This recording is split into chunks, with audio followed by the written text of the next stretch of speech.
Hello everyone, সবাইকে আসসালামু আলাইকুম। আমার টিকটক অ্যাকাউন্ট তো নাই, সবাই আমাকে এই অ্যাকাউন্টে ফলো করবেন, এটা আমার রিয়েল অ্যাকাউন্ট। দেখো লাস্ট 7 দিন আগেও আমি একটা ভিডিও আপলোড করছি উমরন ফায়ার ভার্সেস শামীম আরিফি নৌমি কে নাম্বার 1 টিকটকার অন বাংলাদেশ। তখন নৌমির টিকটকে ফলোয়ার ছিল 16.2 মিলিয়ন আর উমরন ফায়ারের টিকটকে ফলোয়ার ছিল 15.1 মিলিয়ন, মানে বাংলাদেশে ফলোয়ার্সের দিক দিয়ে নাম্বার 1 ছিল উমি। সো স্যাট, মাত্র 7 দিনের মাথায় কি এমন হয়েছে যার কারণে উমি এখন নাম্বার 1 থেকে নাম্বার 0 হয়ে গেছে?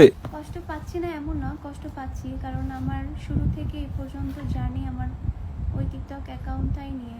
দেখো রিসেন্ট তার সাথে কি এমন হয়েছে, তার অ্যাকাউন্টকে অফিসিয়াল ভাবে ব্যান্ড করা হয়েছে নাকি হ্যাক করা হয়েছে? এখন যদি অফিসিয়াল ভাবে ব্যান্ড করা হয় তাহলে সে সিআইডি বিভাগে কি করে?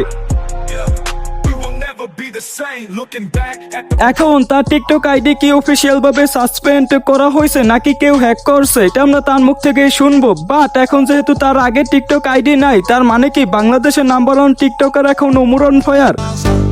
আমি একবার বলেছিলাম না উমর ভাই আপনাকে ওভার ঠিক করবো। উমর ভাই যে কি জিনিস এটা কোনো বুঝতে পারেন নাই আপনি। দেখো এই ভিডিওটা আমার কাছে একজন শেয়ার করছে, এখন এই ছেলের নাম আমি জানি না, বাট এদেরকে দেখলে আমার একটা কথাই বলতে ইচ্ছা করে।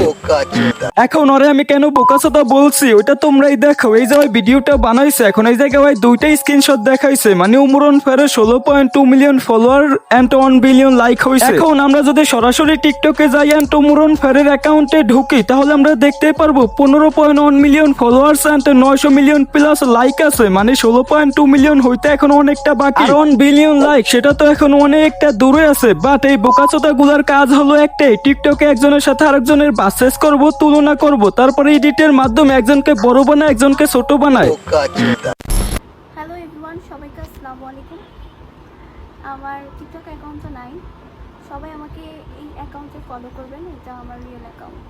দেখো শামিমা আফরিন নৌমি লাস্টে 73, এটা হলো তার নিউ অ্যাকাউন্ট। আর তার যে অনেস্ট অ্যাকাউন্ট ছিল যেটার মধ্যে ফলোয়ার ছিল 16.2 মিলিয়ন, তোমরা তো ওই অ্যাকাউন্ট এখন আর টিকটকে সার্চ করলে পাবেই না। ওই অ্যাকাউন্টে খুঁজে পাওয়ার একটাই অপশন আছে, উমির সাথে যারা কোলাবরেশন ভিডিও করছে তারা তো উমিকে মেনশন করছে, তো ওই জায়গা থেকে তোমরা যদি তার অ্যাকাউন্টে ঢোকো বা তার আইডির মধ্যে ঢোকো তাহলে দেখতে পারবো ওইখানে একটা লেখা ওঠে কুল নট ফাইন্ড দিস অ্যাকাউন্ট। আর ওইখানে তার ফলোইং লিস্ট, ফলোয়ার্সের লিস্ট বা কত লাইক আছে এগুলো কোনো কিছু শো করে না, শুধু নিচে 3টা ভিডিও দেখা যাইতেছে, এটাই হলো তার রিয়েল অ্যাকাউন্ট। এখন এই অ্যাকাউন্টে এরকম হওয়ার কারণ কি ওইটা আমরা তার মুখ থেকেই শুনি।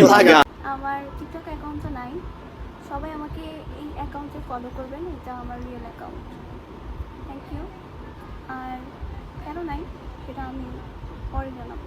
দেখো তার টিকটক অ্যাকাউন্টে ব্যান্ড হওয়া নিয়ে সে 2টা ভিডিও পোস্ট করছে, 2টা ভিডিওতেই বলছে সে সবকিছু পরে জানাবে। ব্যান্ড তারা কিন্তু বাংলাদেশ পুলিশের সিআইডি বিভাগে দেখা গেছে, তো ওইখানে যাওয়ার কারণ কি এগুলো সবই তোমরা পার্ট 2 তে জানতে পারবা। পার্ট 2 যদি মিস না করতে চাও তাহলে অবশ্যই চ্যানেলটি সাবস্ক্রাইব করে রাখো। আর এই ছিল আজকের ভিডিও কেমন হয়েছে কমেন্ট করো, ভালো লাগলে লাইক কমেন্ট শেয়ার করো। তো আজকের মতো বিদায় নিচ্ছি, আল্লাহ হাফেজ।